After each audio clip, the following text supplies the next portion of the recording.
I think libertarians need to learn their conservative lesson when it comes to culture. And I think conservatives need to learn their libertarian lesson when it comes to the role of government. A more broader, proper understanding of fascism is kind of this marriage of private industry and government, with government kind of dictating things through private organizations. And in that sense, we're a very fascistic country. How do you go from comedy to politics? Like, how did I go from being a stand-up comedian to being interested in politics, or just how, like, on a day-to-day do I go from one to the other? Well, I meant your kind of overarching career here, but I mean, how do you go day to day? That too. Well, I answer the first one first. I mean, I guess because the day to day, it all just kind of blends together, you know. But so I was doing stand-up I started stand-up. Let's see what year, 2006, I think. So I was doing stand-up for a while, and this was during like the last couple years of the George W. Bush administration. And I wasn't like a political comic or anything like that. I would just loved stand-up and was trying to be a stand-up comedian. I was against the George W. Bush administration. I didn't like them. I thought the wars were stupid. I lived in New York when 9/11 happened. And so I was kind of like captured by George W. Bush coming here and being like, we're going to go get the guys who did this. And then I felt like he really betrayed the country when he clearly was kind of more interested in just the war he already wanted. So I was pretty against him and against the war. But what really politically like activated me was Ron Paul's presidential campaign in 2008. And I got very into that. And I just like fell down this libertarian rabbit hole of getting obsessed with reading about Austrian economics and free markets and non-interventionism and just how corrupt the swamp of Washington, D.C. was. And then the two just kind of started bleeding into each other. It started being what I talked about in my stand-up a lot more. And then I started podcasting a few years later. And then somehow I blacked out and I woke up talking to you two guys. So I don't know. And running for president. Well, we'll see. Just as an aside here, I don't know if you've seen the Freedom State movement. I think it is in Tennessee or in Connecticut with Luke Rudkowski and all that. It's in New Hampshire, the Free State Project. Yeah. No, I love those guys. It's a real cool thing that they've done there, where it's the ideas like liberty-loving people all kind of like geographically concentrating and then trying to affect the culture and the political, situation. They've done some good things up there. I mean, New Hampshire is by lots of metrics, the freest state in the country. It's a pretty interesting idea to like pursue. I wish them well in their pursuit. I hope they get as much freedom as possible, especially like you're saying, the lockdowns and whatnot. That's a hedge against community itself. Is kind of a hedge against all this top-down tyranny we're seeing.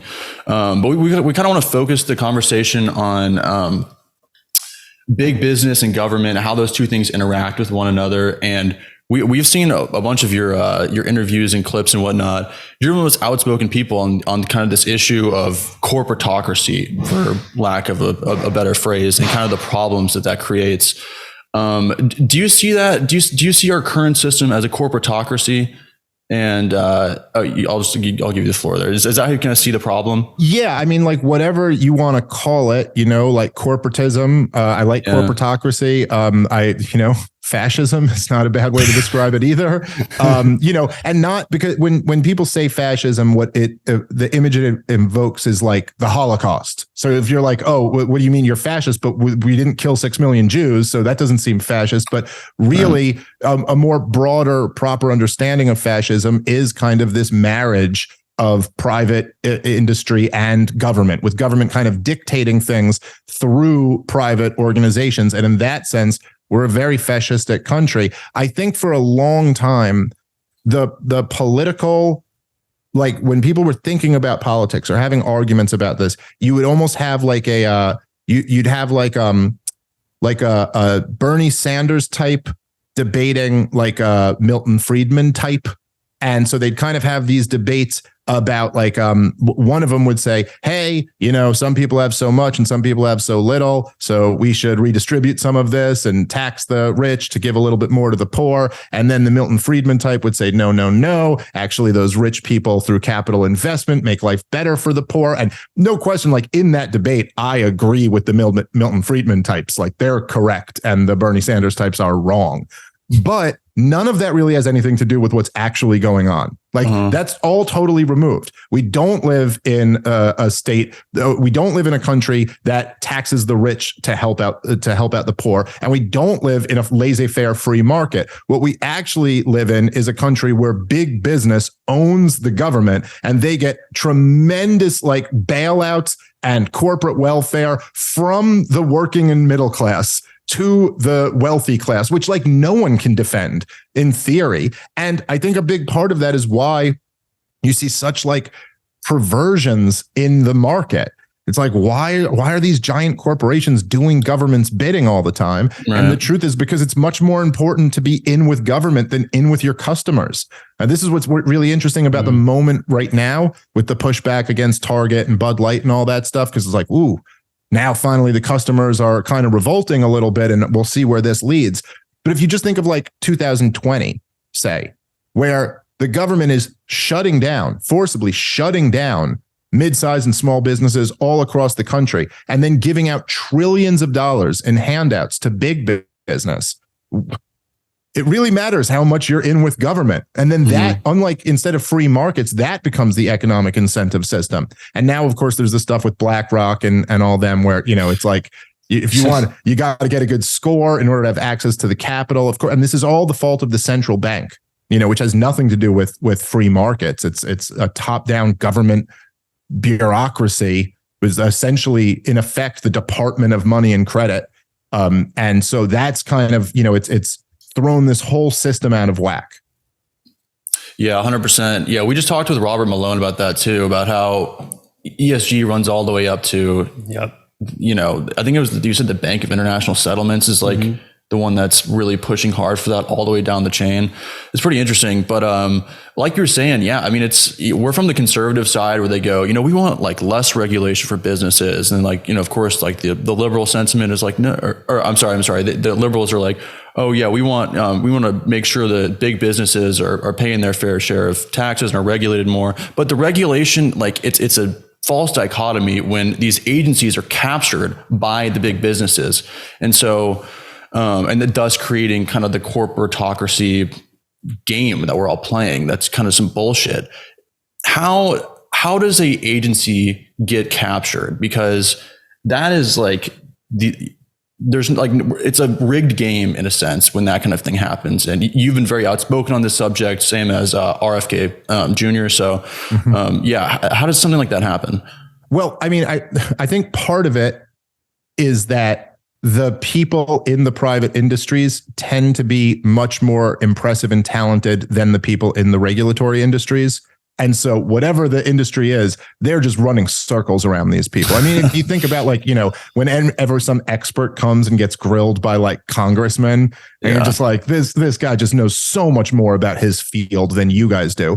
But the other, thing is that and this is like Murray Rothbard, who's a great libertarian historian, and economist, but he wrote a lot about this. But there's kind of this, what gets in like embedded into the popular imagination whenever there's like a regulation is that, and progressives will say this to you if you push them on it. Like if you argue for deregulation, they'll say, well, we tried that, but then it was a disaster. And that's why we have the EPA now, or that's why we have this regulation, or we have that because we used to not have it, but then we really needed it. But if you actually trace the history of almost any regulation or regulatory body, that's not what happened. It's not that, oh, this was such a disaster, and then there was just this popular uprising demand that like we have an SEC.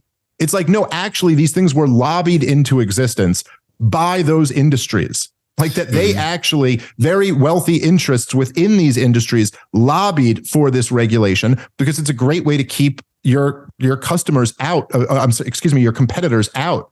of an industry. And so that's really more of the an accurate story for how government grew so big, is that basically very wealthy capitalists realized that the best way they could monopolize an industry was to raise the bar for new entry, and to make it much harder. This is why big businesses support the minimum wage being raised, because that's okay for them, but it destroys a mom and pop shop. So like, they're the ones who can't afford to like pay some kid who's worth $8 an hour, $25 an hour.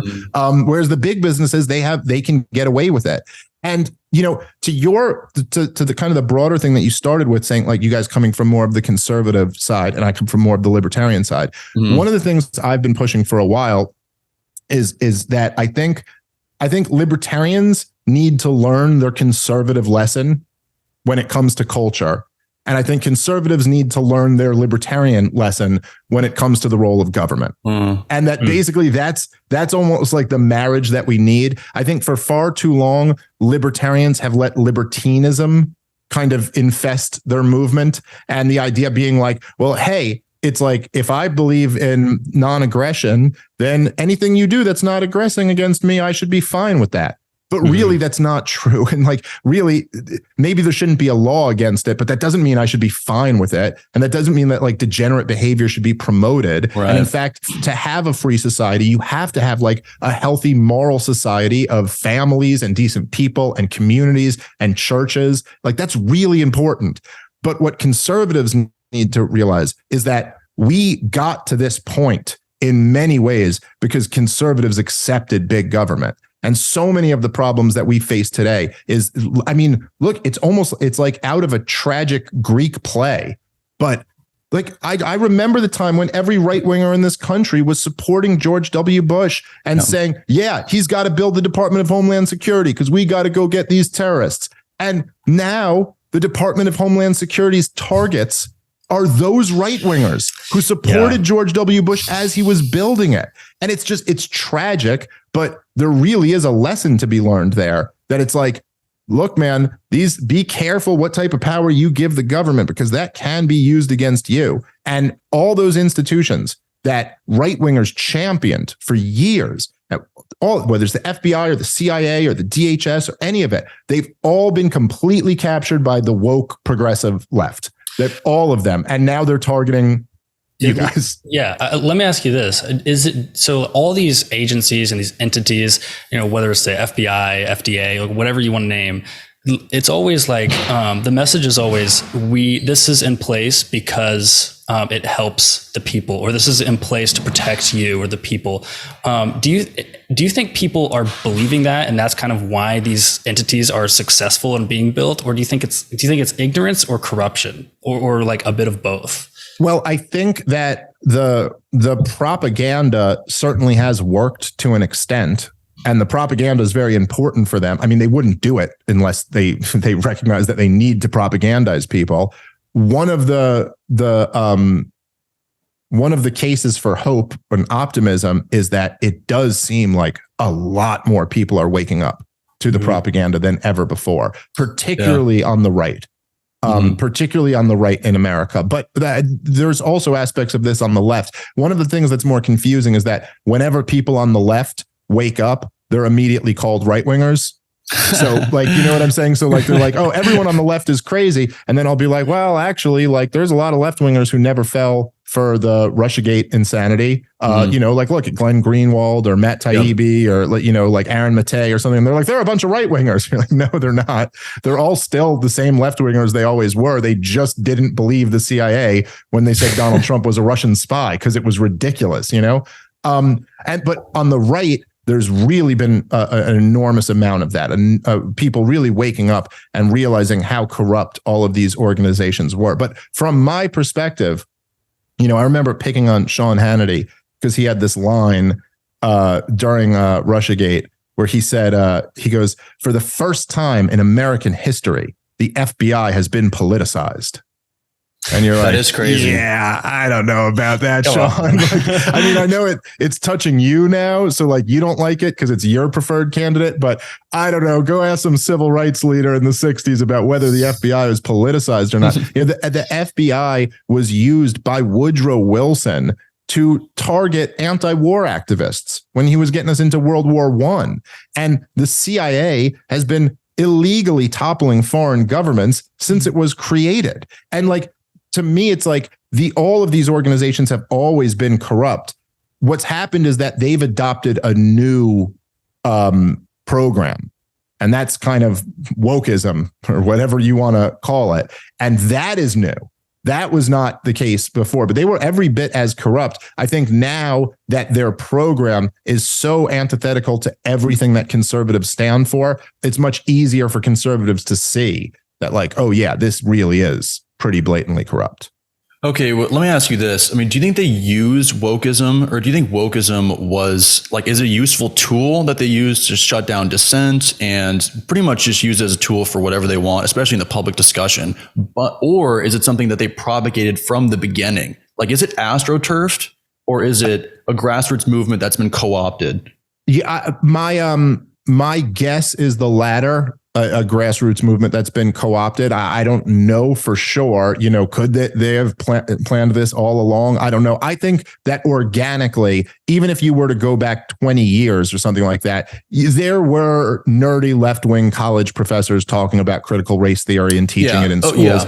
I'm sure they genuinely believed in it. You know what I mean? I think that there was something like organic there, but there is really no question to me that this got jumped on and then mainstreamed. Like, it's like all of a sudden, and I don't know if you guys have ever seen, like, they'll have those like Nexus charts where you can track like words in major corporate publications. You know, you can track how many times they were saying racism or, white toxic masculinity or all these things. And it's all like right around 2010, 2011 that they shoot up. Like, they go from almost never being mentioned to like, it's all anyone at the New York Times and the Washington Post want to talk about. And you had this moment, and it's right around Obama's second term, when all of a sudden, all the powerful people in the country decided this is what we're talking about. And so to answer the first part of your question, I absolutely think that they don't believe in any of this stuff. No. I think they get power out of it. Look, the idea that you have, you know, the Federal Reserve talking about equity it's like the most insane thing in the world. Yeah, and even these giant corporations say, oh, equality. And that's what, come on. I mean, the CIA running commercials about diversity and Raytheon running commercials about, what I was going to say. You know, the trans people working at Raytheon. Like, you're building the bombs to drop on villages. You're not like motivated by some humanitarian impulse. No, I think it's very effective. Because what it does, and I'll admit I'm somewhat guilty of this, I think all of us are at times, but what it does is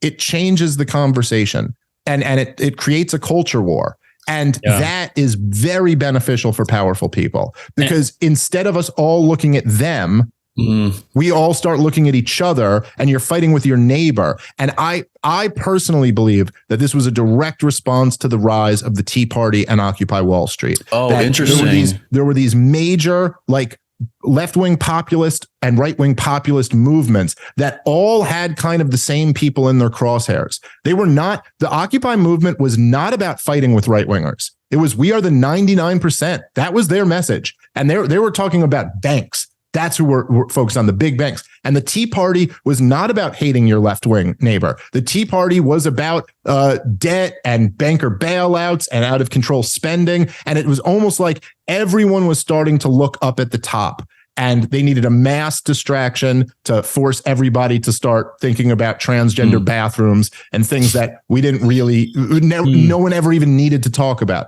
The problem is that after a while, the push gets so serious that you're like, well, now, I mean, like, if you're indoctrinating my kids with some sexualized ideology, that actually is worth fighting over. Yeah. And so it's not just a distraction. It's actually something that's really important. But that's my outlook on generally the whole thing. Yeah, you mentioned Raytheon, which is pretty interesting. We wanted to pivot off that and kind of talk about the military industrial complex is like an interesting case to play in this whole thing of the corporatocracy state that we're living in here. Because like a good example is Dick Cheney, right? I mean, he gets in the office, gets out, Halliburton gets these massive deals. What a coincidence, right? I mean, like this is a good example of, I mean, I get the military industrial complex isn't exactly the free market, but it's another example per se of corporatocracy where they wield political power to enhance the corporate state.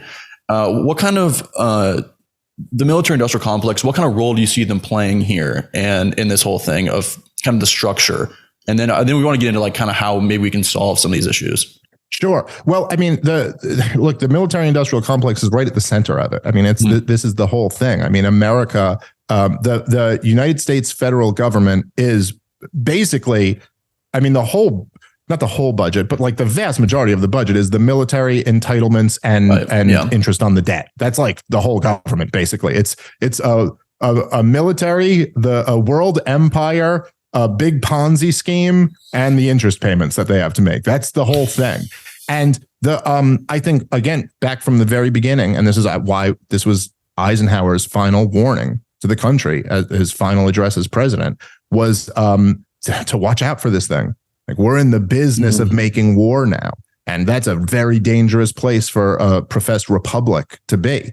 And at this point, we are an empire. I mean, look, we've got something like 700 and change bases in 136 different countries. Right now we're fighting a proxy war of choice 5,000 miles from us on Russia's border because we've decided that America cannot allow Luhansk to be ruled by Moscow rather than Kiev. Like, what business is that of the little middle part of North America to be dictating?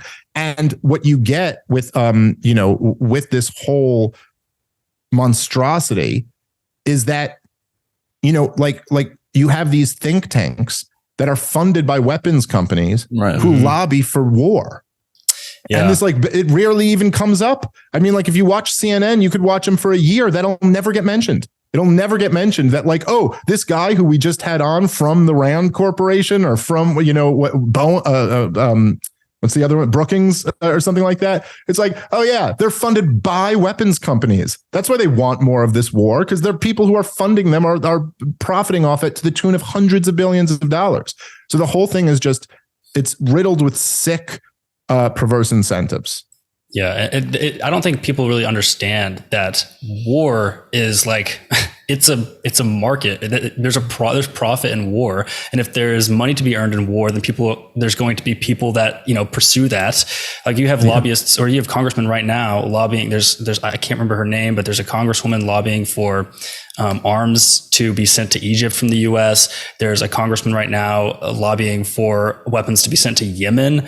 I mean, how is this allowed? By the way, can I say one thing before I pass it over to you? Is it's really interesting on the right how there seems to be the sentiment that, like, oh, Trump was the anti-war guy, or like that, like, oh, there's been all these war criminals, and they'd say Bush now. They know it's like, okay, Bush was a war criminal. They kind of give that one up.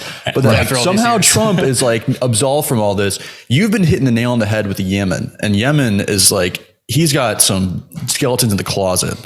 Oh, yeah. Well, look, the story of Donald Trump essentially is that, like, he was just the only one who could pull off capturing this moment. Like, he was just famous and so rich and so brash and so camera ready. You know what I mean? Like, which was a huge part of it, by the way, is being camera ready. Oh, yeah. Like, Donald Trump has spent his whole life on camera, and he was on the biggest show in America. And so then, like, for him to go be like, I'll go do these debates, he's like, yeah, I'm a performer. Whereas you could kind of see these other guys, like Jeb Bush had never been that. Jeb Bush had never, like, I know a little bit about, like, I've been on like TV and I've been on like huge podcasts and stuff like that. And there's something to getting used to that. There's a pressure to being like, millions of people are watching right now. And Jeb Bush is like, for the first time in his life ever, millions of people are watching me right now. And Donald Trump's like cracking his knuckles, walking out there like, all right, let's go. Let's give these people a show, And so, but Donald Trump, he said a lot of the right things, but his presidency was him getting rolled at every single step, him getting rolled by his generals, getting rolled by his deep state, getting rolled by the medical industrial complex, everything. Look, Donald Trump had Dr. Fauci up there every day for all of 2020. He didn't even have the wherewithal or the courage or the follow through to be like, I'm getting rid of this guy. I mean, clearly he's working against me and he's part of some kind of sick establishment here.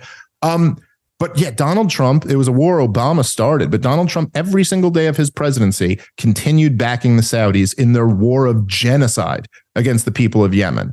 And, one of the things that I try to hit, like for conservatives to care about, it's like, look, even if you don't, if my bleeding heart message doesn't quite resonate with you, like if I'm like, look, it's like babies being incinerated and starving to death in all these countries. And like conservatives are supposed to reject moral relativism, right?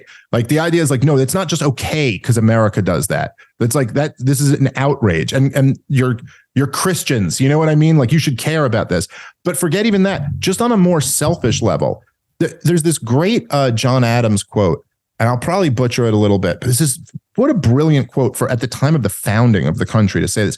But he said something about like, if America goes around the world looking for monsters to destroy, we will become the dictatress of the world, but we will lose our own soul. And there's something like, it was something like that. I might be butchering the quote a little bit, but it's something really about that. It's like when you start fighting wars that you don't need to fight, you lose your own soul as a country. And look, if you really care about our culture being destroyed, well, think like when was the first like real dagger for American culture being destroyed? When was the sexual revolution and all of this stuff? It was during the Vietnam War. Like that's when the culture really started to be owned by the left, because it was like, you almost like lose this ability to have any moral standing. Like, who are you, Mr. Conservative, to tell me about my morality? You're slaughtering kids in Vietnam. You know what I mean? Like you're no one to speak to me. And you like lose this moral authority in your society. And look, when did the rise of all this insane progressive woke shit happen? It was in the wake of George W. Bush. And what was any evangelical Christian? What leg did they have to stand on to tell anyone that you progressives are taking it a little bit too far? Like you just put all your chips in on murdering 1 million Iraqis for nothing. And all we have to show for it is a few $1 trillion in debt and the bravest and most heroic of our young men now left, like maimed and injured and blowing their brains out by the tens of thousands. Like who are you going to be to lecture some college kid on how you're taking it too far with this gender ideology? Like there's a connection to that. A nation loses its soul when you start fighting unnecessary evil wars. And that's something that I think, luckily, I think conservatives are grappling more and more with. I will say that I do think Donald Trump made it much easier to be a conservative or to be a right winger and oppose wars. He kind of like gave them rhetorical permission that you can be against this and not feel like you're giving up your identity. Like this isn't making you some pinko leftist to start talking this way. But his follow through, just like with everything else, he said some good things, but his follow through just was not there. Yeah. Trump spoke. I think you're right. And the fact that Trump was a TV personality for sure. He spoke a lot he had a lot of talk. And I think he tried, I think he made some efforts to do a lot of what he said, but like there's just some major things that it just massive misses, like Fauci, like, come on. The whole, he locked down the country too. I mean, the lockdowns, I mean, he kickstarted that whole thing, which were catastrophic. And he can say that it was like the governors who locked down and not him, but he declared the national state of emergency, and he was the one sending them all of the reinforcements and all of the support that they needed in order to do it. And he signed into law the gigantic spending bills that were just basically bailing out, which you never could have done the lockdowns without the bailouts. You know what I mean? Because eventually people would just revolt against them. And he was also, with his Twitter account, like at least into the summer of 2020, he was mocking Sweden for not locking down and talking about what a disaster they were going to be. And by the way, the country in Europe with the lowest excess deaths coming out of COVID was Sweden. They handled it the best out of any European country. And so, yeah, he really got that moment wrong. Look, you can make up some excuses for Donald Trump, and I'm not saying none of them are legit. I mean, the guy was immediately framed for treason by his own deep state upon entering. And I guess he wasn't that prepared for it. He was prepared to play the role in front of the cameras. But he wasn't actually prepared with it was the appointments, the people he put around him, that it's like, oh, dude, you don't know that John Bolton can't be your national security advisor. You didn't realize. And then he's like, he sabotaged the peace talks with North Korea. Like, no kidding, dude. Of course he did. That's what he's there to do. He is not there with your program. Look, even Mattis, when he announced he was going to end the war in Syria, Mattis resigned over it.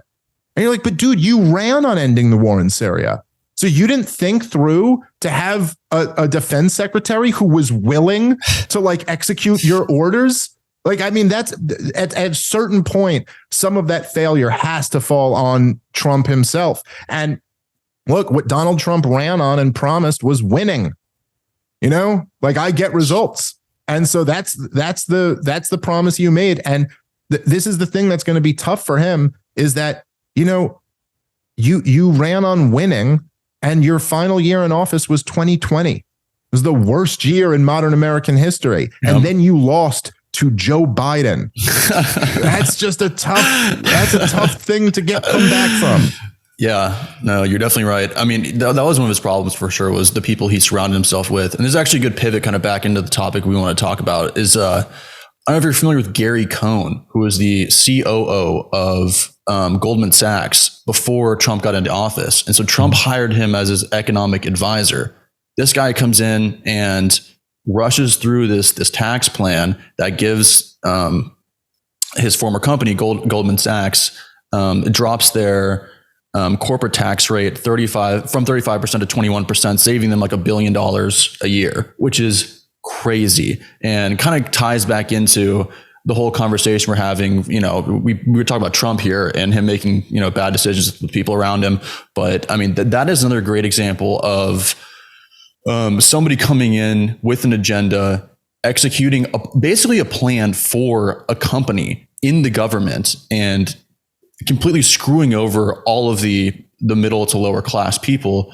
And so, it's just interesting, you know what I mean? And the banks seem to play a big role in this as well. And this is the one I wanted to ask you about, is in the corporatocracy structure, we talked about some of the big business, the regulatory capture and whatnot, but do you think is there a way out? Because how are we going to change something banks doing stuff like that?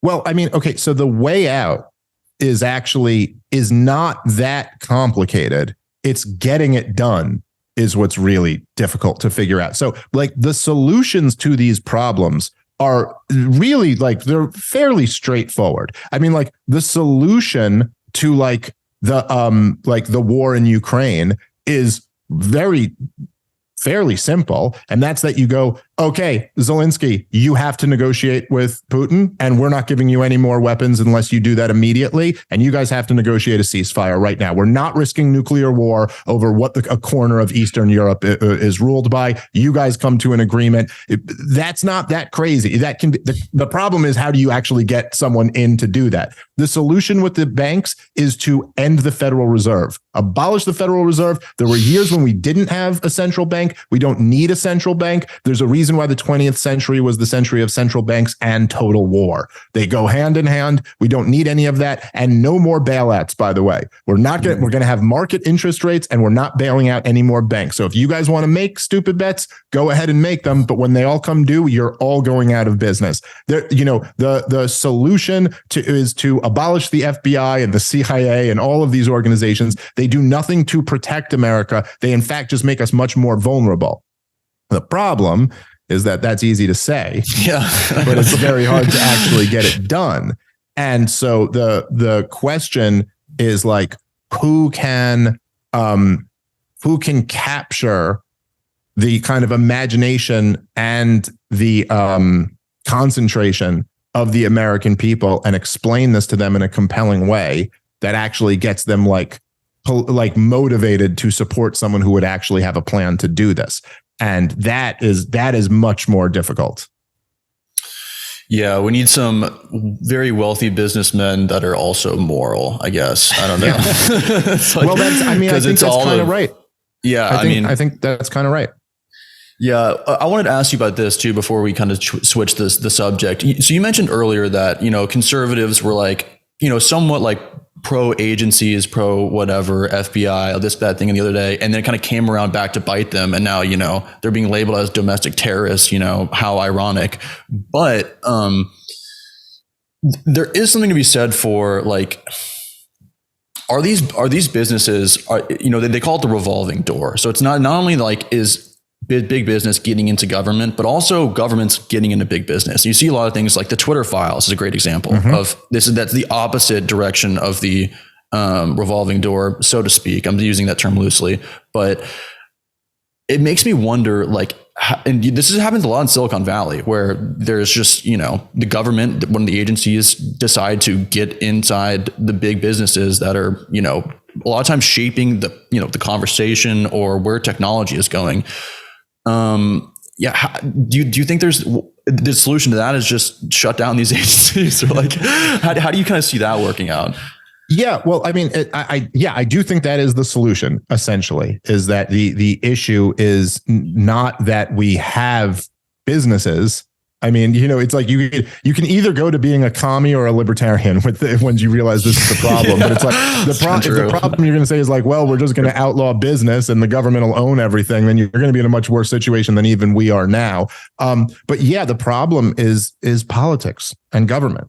And the problem is that, like, the social media stuff is a great example of this, because if you think about it, it's not that long ago. I mean, we all remember there was a time when social media really was the Wild West. And I mean that in like the best sense of the word, where it was really like, oh, you can say whatever you want. And there was never a thing. People weren't getting banned and kicked off and depersoned. That wasn't a thing. And of course, there was no incentive for tech companies to censor people. Like, you wanted big accounts to be on your platform. That's literally how they make money. This is what they're incentivized to do. It's like a store being incentivized to not let customers in. Like, that, why would they? That's not their job. And it really was not until Donald Trump won the presidency, and then there was this mass panic to create some narrative, because really the entire corporate press and the entire political class had told you this guy can't win. There's no way he can win. This guy is everything everyone hates. And then he won. And so obviously the next thing was like, well, you guys all look like idiots. Yeah. And so they were like, well, no, what happened was, and this is part of the reason why the entire corporate press jumped on the Russian narrative, because they were like, oh yeah, perfect. So it wasn't us failing, it wasn't us being derelict in our duties. It was just that Vladimir Putin cheated. And that's the story here. And then Congress hauled all of the heads of the big tech platforms before Congress and basically just threatened them. What are you doing about misinformation? What are you doing about Russian bots? What are you doing about all of this? And then as we know now through the Twitter files and other things, that actually there was infiltration of these organizations. There was coordination with the government in these organizations. And this is what led to the kind of censorship regime, in a sense, that not just Twitter, but YouTube and Twitter and Facebook and everything. And it really was at its most dangerous, at least so far, during COVID, because there was so many lies coming out of the establishment that people were in real time ready to like tear apart. But everyone had to be so careful about what you said. I mean, I remember like at the beginning of the vaccine rollout and stuff, you had to be so careful if you were on YouTube or Twitter about what you would say and exactly how to say it, because you would just be ruined if you said, if you just came out and bluntly said things that we can say now with no fear, like of being silenced. I mean, like I can say right now that like obviously this virus came from a lab in Wuhan. And I can say right now that obviously this vaccine does not work to prevent COVID or transmission or from you getting it. That's like not really controversial. to say anymore. But there was a time not too long ago where that could be career ruining. And so that's a whole new danger.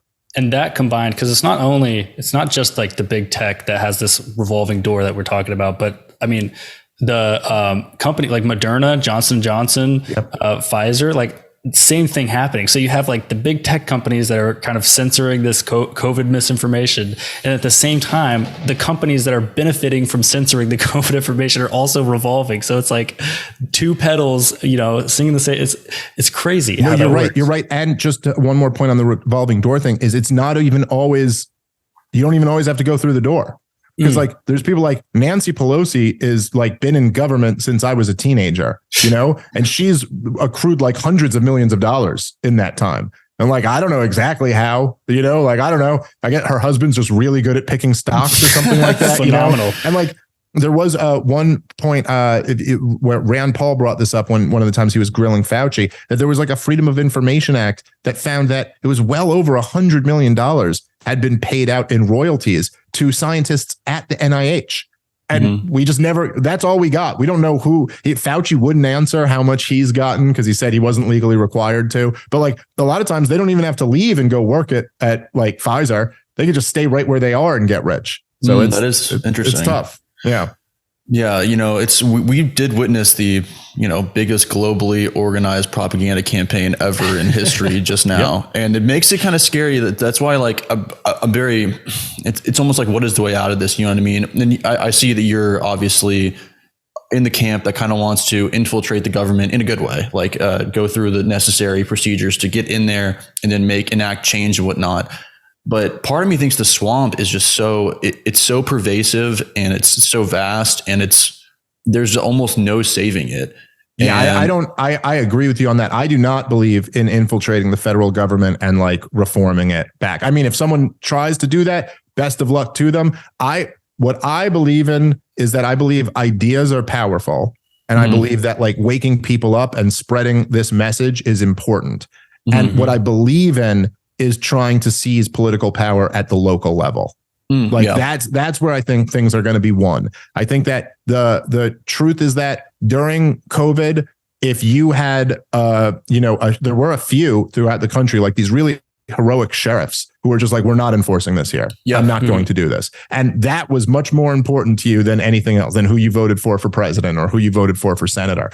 I think that national politics should almost be used strictly for a bully pulpit, like strictly to try to get a message out, to try to wake people up. The truth is that what I actually believe is that, let's say Donald Trump, you know, I criticize him for not getting all of these things done. And then I did say, well, you know, he was framed for being a Russian spy by his own deep state.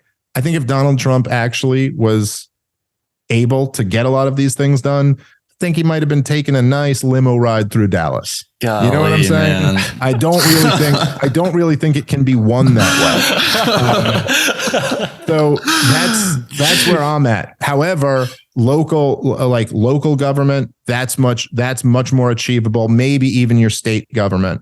But if you can get good people to take over your community, your school board, your sheriff's department, your city councilman, that's more what I would be optimistic on that type of strategy. But if America is to have a bright future, it's going to be because there is some type of massive decentralization, and that these decisions aren't being made out of Washington, D.C. And it makes no sense. It makes no sense for Washington, D.C. to rule over 330 million Americans anyway. We're all way too different. Things in Portland are not going to be the way things are in rural Alabama. And that's just, trying to force them to all be the same is silly. And it's also like, say what you want about Trump, but if we're being honest, him and anyone that comes after him, you could say, were his intentions good? Like, did he have like a good heart? It doesn't really matter in the end. He was kind of set up for failure, and anyone that comes after him it's kind of the same thing. As it's not that one president who's is not going to change this entire like complex system that's being built. Like the base of it is just, it has to be from the local level. It has to be a lot of individual change at once. It can't just be one guy coming in and just draining the swamp. It's just not going to happen. There's way too much going on for a Donald Trump to come in and just fix everything. Yeah, and idea propagation, I see where you're coming at there. And notoriously, the Libertarian Party has actually been historically fantastic at getting ideas out in the public, and not so much as winning. Obviously, that's no shade to the party. I'm just speaking honestly. But if you think about things like weed, for example, is something that's legalizing marijuana. Wasn't that like formerly, if I'm not mistaken, is that it's a very like libertarian idea that like you should be able to. Yeah, the libertarians have been opposed to the war on drugs since you're right. Yeah. Forever, So I don't know exactly what your plans are, but you're definitely, you're in the right space to be pushing out ideas. So it'll be pretty interesting to, it's going to be hard to, it's ideas versus the Federal Reserve. You know what I mean? In a lot of ways. I think that's a very good description of where we're at. Ideas versus the Federal Reserve. Yeah. Awesome. Well, cool. We pretty much covered, do you want to ask me anything about this? Oh, which one? This one? Yeah. We pretty much covered everything we wanted to. Maybe we're going to cover a little bit about lobbying. Do you want to ask him a question about that? I wrote down a note here about, so I don't know if you know who Rick Booker is. He was I believe a former congressman. I think he's just recently out, maybe. I can't quite remember at this point, but there's the lobbying, I was going to say, does not go, a lot of people think lobbying is kind of central to, I guess, US politics, but lobbying there's like lobbyists for foreign countries. And is that not just straight up, is that not treason? Is it just legalized treason when people are like this guy, Rick, okay, he's lobbying for Russia's second largest bank, which is 92% owned by Kremlin. How does that, why is that allowed? Like what, I don't know. Do you have any thoughts on that? Because that seems crazy to me. It sure does. It sure does seem crazy. It's unbelievable. Look, I mean, if you look into say like this stuff with Biden, which almost certainly, the House Republicans are investigating right now. And I can promise you the best case scenario is you'll get some type of Durham report. We found all these things were wrong and we're not going to do anything about it. But if you just think about it, so Joe Biden, we know that his son was put on this Ukrainian gas company's board, on these Chinese companies' boards. We know, obviously, that this was just to curry favor with Joe Biden. There is nobody was like, oh, this Hunter Biden, this is so impressive that we would really benefit so much from this crackhead being on our board. You know what I mean? Like, Burisma is a Ukrainian energy company. He has no experience in the energy sector and he doesn't speak Ukrainian. Like there's just no reason. It's clearly just to basically bribe Joe Biden. Yeah. And we know that in his email, there were countless references to the big guy and that he gets his cut. Now, we also know that Joe Biden's business partner, Bobulinski, he came out and said, yeah, I've met Joe Biden lots of times. He is the big guy from the, now I suppose it's possible that guy's lying and there's some other big guy who isn't Joe Biden. But the overwhelming likelihood here is that the sitting president of the United States of America has just been taking bribes from foreign countries directly. And I'll say this.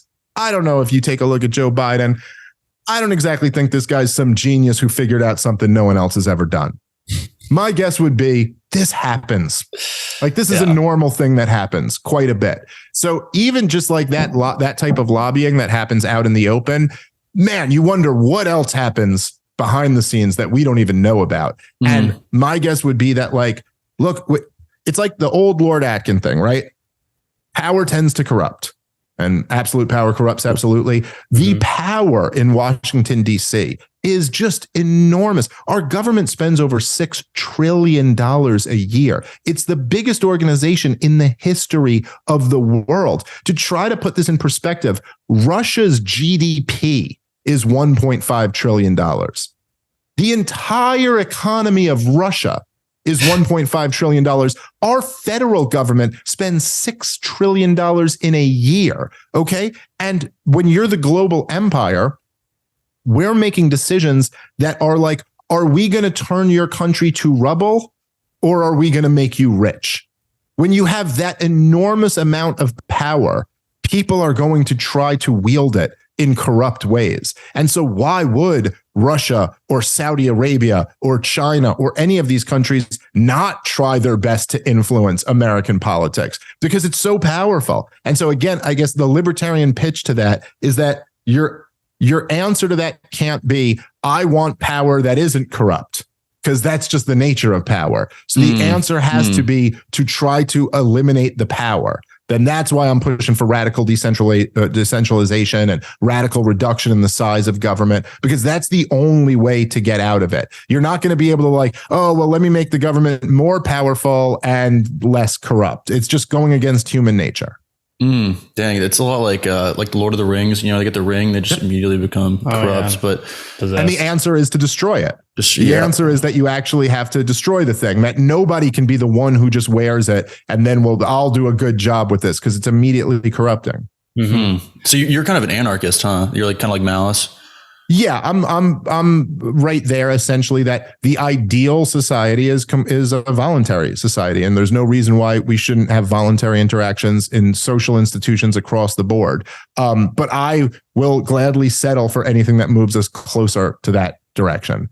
But yeah, that's a total free market, and anything that we think of as government ought to be voluntary. Like it ought to be like, I don't know, you shouldn't pay your taxes or you go to jail. If you're paying for a service, just like every other service, you should have a choice as to whether you want to pay for it. And if they're doing a crummy service, then I should be able to not pay for it. I'd be very happy to pay for like the public school system if they were doing a good job educating kids, but they're not. So I don't want to.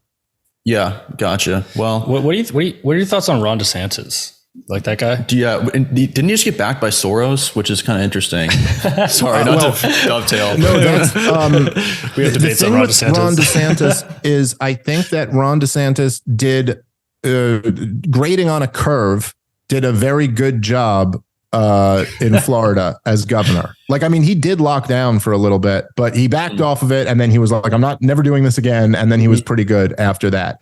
And he did a very good job keeping the people of Florida vastly more free than, say, the people in Los Angeles or the people in New York City during COVID.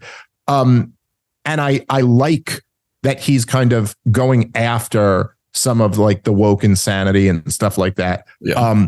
I think as a presidential candidate, I just don't see any way that he beats Donald Trump.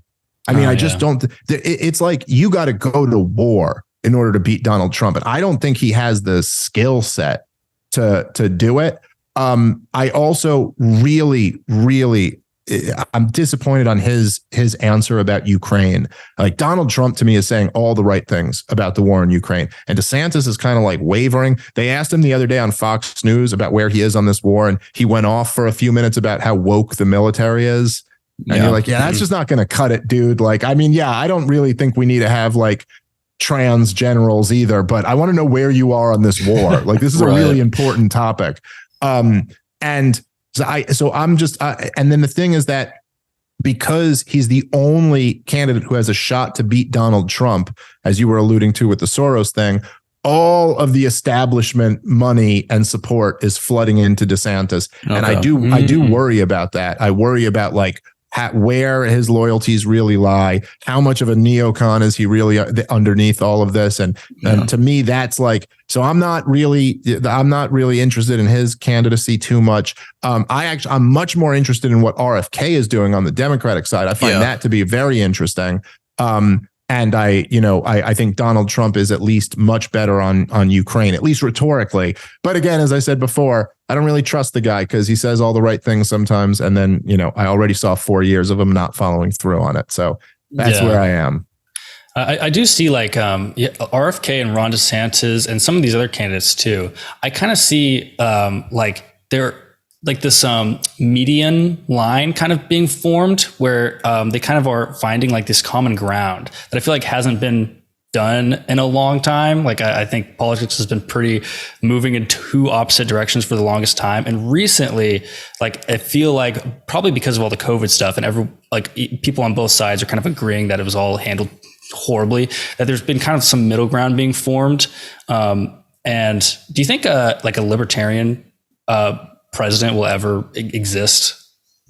I don't know. I mean, we're a long way from there right now. I do think that what you're getting at there is that we're living in a time where there's like a major paradigm shift happening. And things that you would have traditionally thought of as being on the left or thought of on the right are not, those rules are starting to not apply so much anymore. Exactly. And you see this all over in a lot of different ways. Look, the Democrats are now the party of war and the anti-Russian Cold War. Like that's different. That's not what it always was.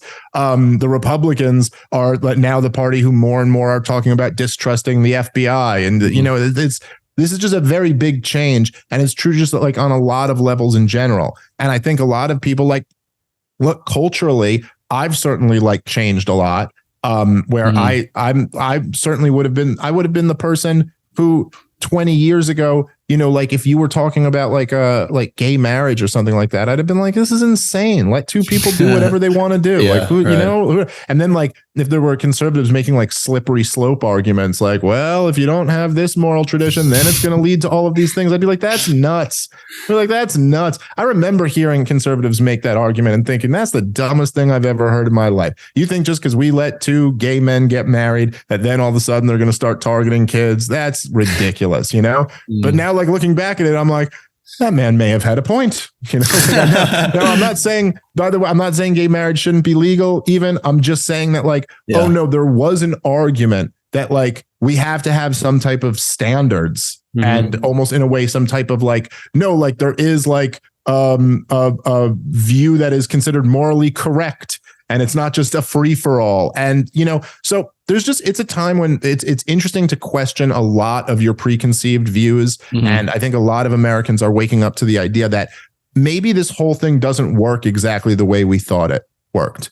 I don't know. Did you guys see Tucker Carlson had that he had a guy who had seen a CIA guy who spoke under anonymity to him about JFK. Basically said that, and the way he said it was really interesting. Because he goes, we asked him, he goes, you've seen all the classified Kennedy documents. Do you believe that the CIA had a role in having him killed?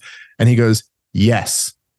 The country is not what we thought it was. Yeah. It's all fake. And I thought that was just a really poignant way to put it. That it's no, this isn't what we all thought it was. This is something different. And I think more people are kind of waking up to that.